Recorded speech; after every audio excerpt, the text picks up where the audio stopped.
Listen, I'm about to be late to work, but like, fuck it. I got a wild story time that got triggered. Like, boom. When I was a kid, my house was haunted. We're talking about liquor haunted. We're talking about like full blown paranormal activity type shit. And coincidentally, I was watching that Sweeney Sweeney movie, the haunted one, the nursing thing, and I saw a couple parts of it. I was like, I lived that shit, and now I'm here talking to y'all. So check it out. So my whole family are these, right? My mom had told me from a long time ago that my pops got cursed for some foul shit he did to somebody in Jamaica. Knowing that, man, I believe her. So the story goes like this. When I was a little youth, a little baby, there was a point where she was at home with me and she said something was trying to rip me out of her arms and was like tormenting her and throwing shit around the house and the whole 9 yards, right? It was coming after me. I ain't doing blood clotting, but it was coming after me, right? Now, as I got older, not that much older, there was things in the house that happened that I have no explanation for. I remember waking up in the middle of the night a bunch of times and seeing like shadow figures in the crack of my door. Like there's a bare light and I can see this thing just blocking the light in the door. There was a time there was like me and my pops and my baby sister had just gotten born around the time, and we heard a blood curdling scream come from the downstairs of the house. Like we hear the noise. My pops jumps out of bed. I jump out of bed. My pops run and grab it like a knife from the kitchen. I grab a pot because what the fuck I'm gonna do? I'm like 5 years old. I'm gonna swing a pot. Like I don't know. I'm just trying to defend myself. I don't want to die. I just heard somebody dying downstairs. I don't know what the fuck's going on. We go downstairs, run, turn on the lights. I vividly remember this, right? And there's nobody. There's nobody downstairs. No doors, no nothing, no TV, everything off. It got to the point where my parents had to call a man that they knew from New York who was a voodoo man, an oboe doctor, a witch doctor. He comes through and has to do this whole ritual in our house, right? I remember he set up a thing. He talked to my parents first. He went downstairs. We had like carpet at the time. He set up an altar and thing, and then like had a bowl, and then was doing some kind of spell to try and like vacate the negative spirit out of the house. Tell me why it didn't work. Whatever was going on at the time, like I don't. Something happened that I can't get the whole memory out, but I do remember the lights flickering and then the bowl flipping up in the air and then burning a hole in our carpet. That stayed there for like 10 to 15, 10 something years, 10, 12 years. Boom. My mom kicked my pops out the next year because he's a dog and a bunch of other things. And so I think she thought that the thing would go on with him and then never come back to us. You thought. So it kept going and going and going. Like it didn't stop. So my mom's had to go up to the Catholic church up the road. We're not Catholic. I wasn't raised Catholic, thank God. But you had to go to a Catholic priest. The priest came down to our house and in our living room had to do the ring of salt thing in the thing and do a heavy prayer. And the energy, from what I remember, was so heavy it felt like I was about to be crushed. But it seems like it kind of works, like all the extreme weirdness dies down.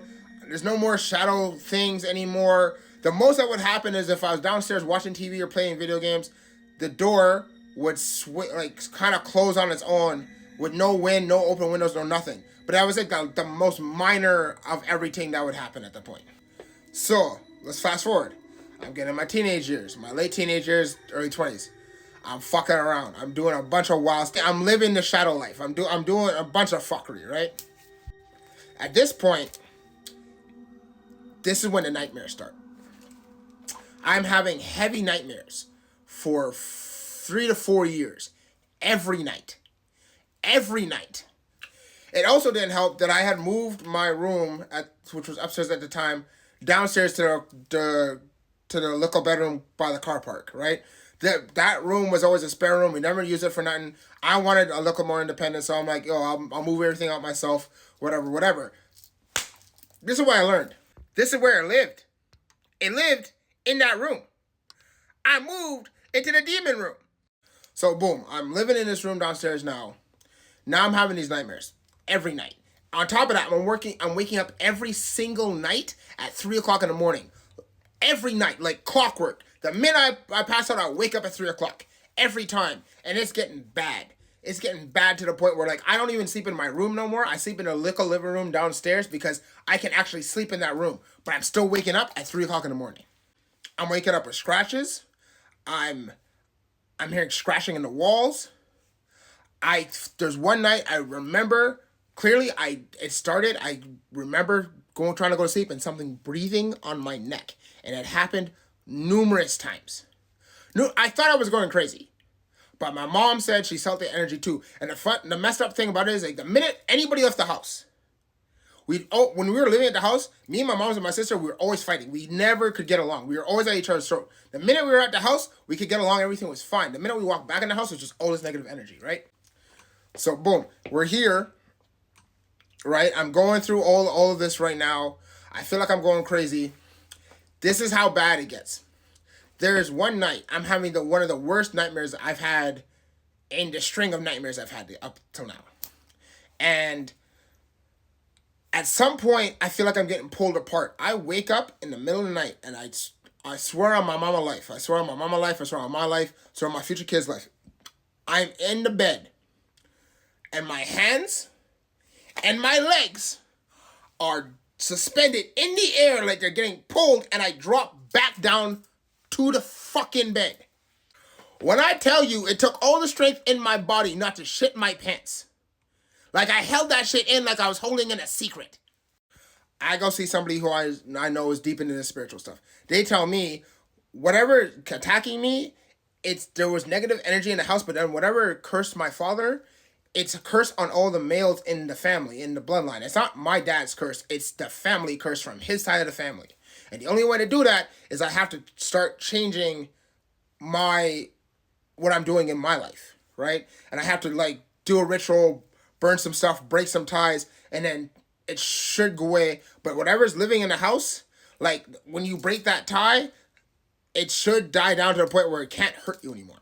Me, at the time, I wasn't really into all the spiritual. I don't believe in the voodoo thing, whatever, right? But my mom's going to the backyard, so she makes me, like, sweat in a t-shirt. All the artists just back me up on this. Sweat in a t-shirt. She takes it to a voodoo man over there who's supposed to then, like, remove the negative spirit that's attached to me.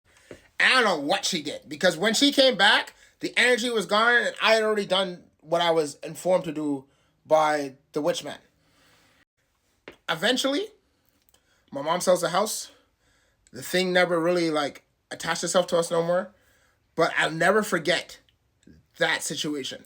The last time I remember anything wild happening in that house, there was a dream catcher I put on the back door, right? I was already moved out, already had my own place. I had my own place I just took for a couple years. I hadn't dealt with that in a hot minute. And I went back to go grab some stuff. I found the dream catcher on the floor by the door. I put it back where I left it. I come back the next day, the dream catcher's in the same place. And let me tell you something. When I realized what was happening, the pressure came back. And it was so strong, I had to, like, literally focus my energy and pray that I was not going to get attacked. And I prayed so hard that eventually the energy dissipated. And if you know what that pressure feels like, it's intense. Moral of the story is, check your family. You don't know who's bringing what into your bloodline. Next thing you know, your kids are cursed, and then they're stuck trying to get an exorcism done. All right? Thanks.